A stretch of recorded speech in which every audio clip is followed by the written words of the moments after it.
اسرار مرگ نابهنگام نابغه سینمای تاجیک نظیرمد موسویف.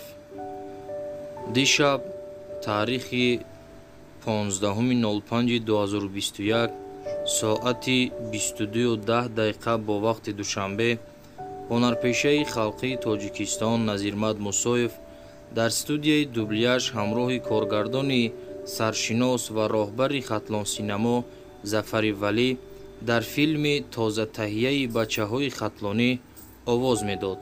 هرچند ظفر ولی از نظیرمد موسویف خواهش کرده که استاد به وقت شده، شما امروز زیاد کار کردید، بقیه‌اش را فردا انجام میدیم. اما رحمتی با اصرار ابراز می‌دارد که نه، همین شب کار را اتمام می‌رسانیم.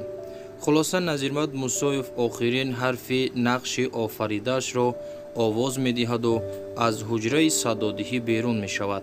چند نفس در کرسی می‌نشیند و از ظفر ولی خواهش می‌کند که برایش دوا بیارد، معده‌اش می‌سوزد. در همین حال ظفر ولی به داروخانه می‌شتابد تا آمدن او حال هنرمند مردمی بد شدن می‌گیرد.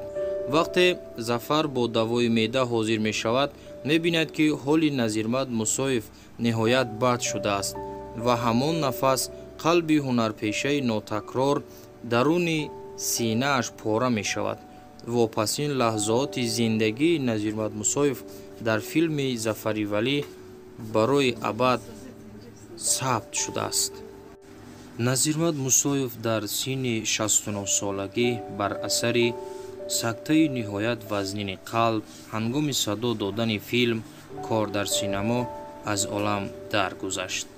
بیایید دوستان عزیز در حقش دعای خیر میکنیم.